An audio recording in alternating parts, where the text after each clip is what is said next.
In my first YouTube video that I made, I mentioned that I relocated to the UK last year, but I forgot to mention that I came in here as a fashion designer via the Global Talent Visa. I also had an interview last year talking about the Global Talent Visa, and I had a lot of people in my DM asking questions about the Global Talent Visa. So that's why I'm making this video to let you know that you can relocate to the UK as a fashion designer. Okay, so the Global Talent Visa is for people who have talents in their fields of work.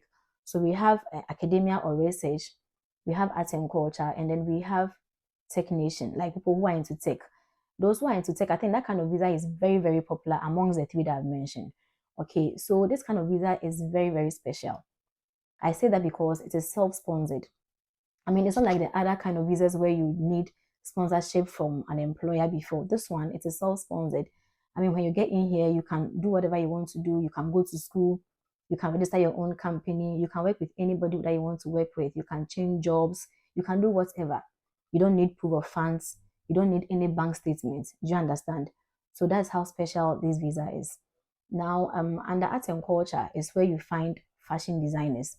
Okay, so with the fashion designers, there are two categories: exceptional talent and then exceptional promise. I came in here with the exceptional promise category, so I'm going to talk about that one.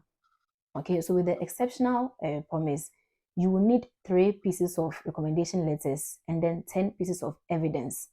Okay, that shows that you have been doing this job or like you are a fashion designer. And then I forgot to mention that you don't really have to be a big brand. Okay, some people normally think that you have to be a big brand. That is why there are two categories: the talent and then the exceptional. So if you think that you are very like you're a very big brand, then you go to that category. Okay, but then if you know you're not a big brand, then you just choose the exceptional promise. So that is what I did. Okay, so I came in here with the exceptional promise. So you need 3 pieces of recommendation letters and then 10 pieces of evidence. So now these 3 letters, one has to be in the UK. You need 3 recommendation letters, two from your home country and then one in the UK. Do you understand? So with the two in your home country, it can be from a fashion designer that you worked with, or maybe a school, a fashion school that you attended. Do you understand? So when you get these two from your home country, then you make sure that you get one from the UK here, making 3. Then with the 10 pieces of evidence, you need like proof of sales, you need industry recognition, and then you also need media recognition.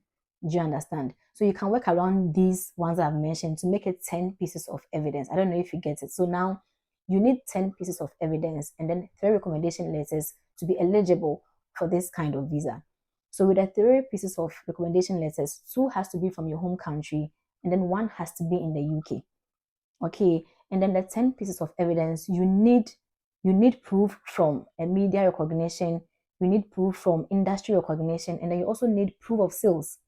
You understand? You need proof of sales, media recognition, and then industry recognition.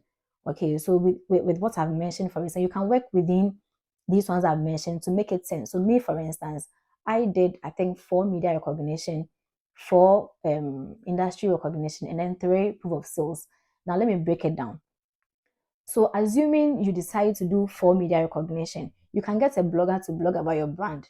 You can get a magazine to also write an article about your brand. And you can get a newspaper to also feature you in their newspaper. Okay. But don't forget that all of these things has to be about your brand and not you, because they just want to know that you have a media presence. So assuming they Google your name, something pops up. Okay. It shows that you have a media presence. And then about the proof of sales, assuming you want to do, let's say, 3 proof of sales, you can get it from your website. You can also get it from a luxury client. You can also get it from, let's say, a boutique. That's a stockist deal. Okay, so with the stockist deal, for instance, you can make some dresses and take it to a boutique for them to stock. And then through that, you have your stockist deal.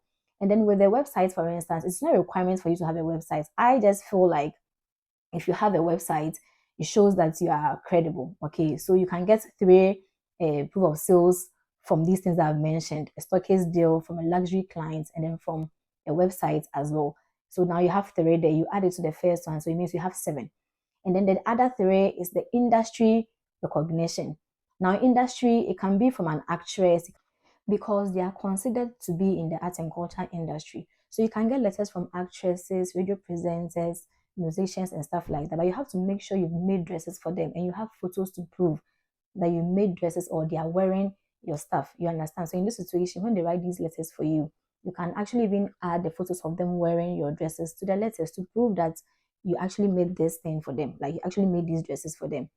I hope you understand. So now when you get all of these documents, you can now go ahead and apply for the endorsement. The endorsing body for this particular visa is the Arts Council. So they will go through your documents, and if you meet the criteria, they will send you an email to tell you that you meet the criteria. Now the cost for the endorsement is 527. Okay, so after the endorsement, you pay 192 for your visa. Now this particular visa is for 5 years, and so you can also come here without going to the hospital. So you have to pay for your NHS fees, and it has also been increased to £1,000 and 30 something pence. So if you get your visa for 5 years, it means you have to multiply that £1,000 by that 5 years. If you have a child, the same thing for your child. If you have a spouse, the same thing. But I think you can always pay for, let's say, 3 years, and when you get here, you can extend it. Okay, so I think that is the information I have for you about the Global Talent Visa fashion category. Please share this video. If you are not a fashion designer, I'm very sure you know somebody who is a fashion designer. Please share this video, comment, and subscribe. Okay, somebody out there might need it. Thank you so much. If you have any questions, leave it in the comment section. I also have a coaching session for this. It is doable. Okay, you can actually do this by yourself. But if you still feel like you can't do it, it's too much for you, please comment in the comment section. I also have a coaching service. I'll leave my link in the comments below, no, in my description. Okay, so you can always click there and then you can continue from there. Thank you. Bye.